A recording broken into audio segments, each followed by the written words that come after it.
नमस्कार, आप सभी का स्वागत है एक बार फिर से हमारे कन्नू कृपया चैनल में। तो आज पुत्रदा एकादशी की हार्दिक शुभकामनाएं।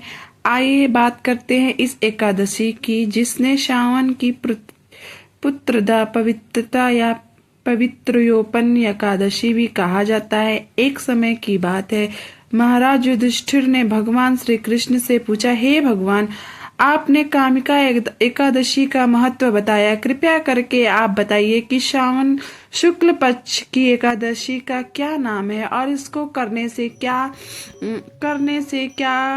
पुण्य प्राप्त होते हैं।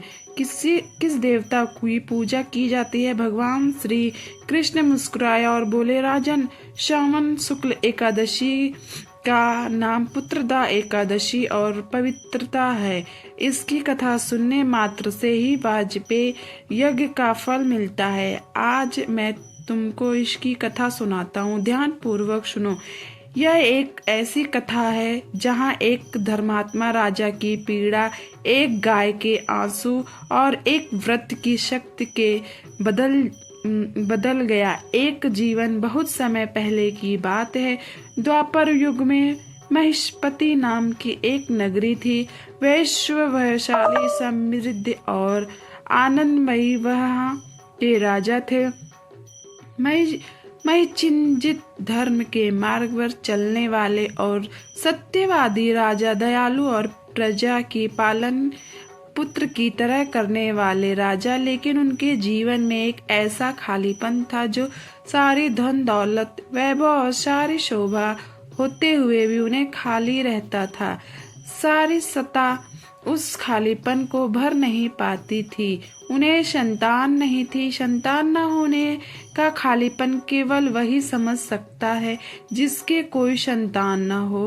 वो राजा राजमहल में अपने सभी कार्यों को पूरा करने मुस्कुराते हुए करते और रात के अंधेरे में सुनाई देती उनकी आंसुओं की गूंज, उनके मन की खालीपन।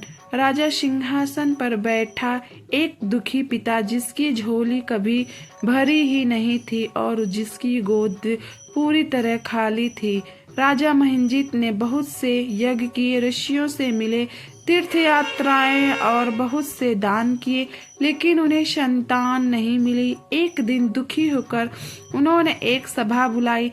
आंखों में आंसू, उनके स्वर में कंपन था। उन्होंने कहा, हे मेरे प्रजाजनों, मैंने कभी किसी से अन्याय नहीं किया, किसी का धन नहीं छीना, ब्राह्मणों का अपमान नहीं किया।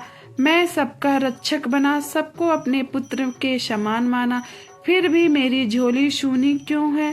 संतान का सुख मुझसे क्यों दूर है? राजा की ये करुणा पुकार सुनकर उनके सभी मृत्यगर पुरोहित और प्रजाजनों का हृदय द्रवित हो गया और फिर इसका हल ढूंढने के लिए राजा अपने मंत्रियों को लेकर वन की ओर चल दिए। वन में वे कई आश्रमों में कई ऋषियों से मिले और अंत में उन्हें दर्शन हुए ऋषि लोमेश के। वे वयोध, दिव्य, तेजस्वी, तप के परम प्रतीक, जिनका एक एक रोम कल्पों में झड़ता था। वे एक बहुत ही दिव्य पुरुष थे। राजा और उनके मंत्रियों ने लुमेश ऋषि को वहां प्रणाम किया और राजा ने उन्हें अपने आने का कारण बताया। ऋषि ने उनकी पीड़ा को सुना और फिर उन ऋषि के आंखों मुंदी ध्यान लगाया और ऋषि बोले, राजा मंजित, इस जन्म में तुम भूले ही धर्मात्मा हो, परंतु पिछले जन्म में तुम एक निर्धन वैश्य हुआ करते थे। एक बार ज्येष्ठ माह की तपती दोपहर ही थी। 2 दिनों से भूखे प्यासे तुम एक जलाशय के पास पहुँचे। वहाँ पहले से एक प्यासी गाय जल पी रही थी जिसने अभी अभी एक बच्चे को जन्म दिया था, लेकिन तुमने उसे वहाँ से हटाया और कहा, यहाँ से हटो, पहले मैं जल पीऊंगा, और स्वयं जल पी के वहाँ से हटा दिया। और उस प्यासी गाय के आंसू और उसके हृदय की पीड़ा ने राजा के भाग्य में संतान वियोग लिख दिया। उस दिन भूखे रहने के पुण्य के कारण तुम राजा तो बन गए, लेकिन गाय को जल से वंचित करने के पाप तुम्हें पिता बनने से वंचित कर गया। राजा और उसके मंत्री यह सुनकर घबरा गए और फिर सबने हाथ जोड़कर पूछा, हे ऋषि, कृपया करके कोई ऐसा उपाय बताइए जिससे राजा का यह पाप नष्ट हो जाए।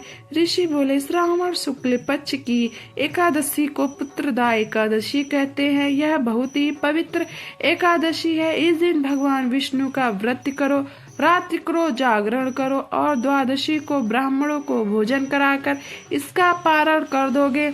इस व्रत की पुण्य राजा को संतान का सुख देगा और उनकी गोद भर जाएगी। राजा को इस बात को सुनकर बहुत ही संतोष हुआ। जब वे एकादशी आई, पूरी नगरी राजा के साथ उस व्रत को किया और रात को जागरण भी किया। भक्तों के गीतों से वो रात गूंज उठी और सुबह होते ही उस पुण्य का फल सभी राजा को अर्पित कर दिया। कुछ ही दिनों में रानी ने गर्भ धारण किया और समय आने पे एक तेजस्वी गुणवान धर्मनिष्ठ पुत्र को उन्होंने जन्म दिया। राजा मंजीत की गोद अब सूनी नहीं रही। वे पुत्र उनके जीवन में प्रकाश और प्रजा की आशा बनकर आ गया। तो यह थी श्रावण पुत्रदा एकादशी की व्रत कथा। इस कथा से हमें यह सीख मिलती है कि पशु मात्र का भी अपमान या अत्याचार हमें भवसागर में दुख देता है। पूर्व जन्म के पाप किए हुए इस जन्म में बाधाएं बनकर हमारे सामने आते हैं, लेकिन भक्ति, श्रद्धा और व्रतों की शक्ति से भाग्य को बदला जा सकता है। विशेष रूप से पुत्रदा एकादशी की इच्छा रखने वाले के लिए एक वरदान है। भगवान श्री कृष्ण कहते हैं, जो श्रद्धा से इस कथा को पढ़ता या सुनता है उसके सारे पाप नष्ट हो जाते हैं, उसे संतान सुख प्राप्त होता है और अंत में वह वैकुंठ धाम को प्राप्त करता है। जिसने संतानों के लिए मन में पीड़ा जानी है वे इस एकादशी की महिमा को जान पाएगा। तो यह थी आज की व्रत कथा। आपको यह कथा कैसी लगी कमेंट करके जरूर बताइएगा।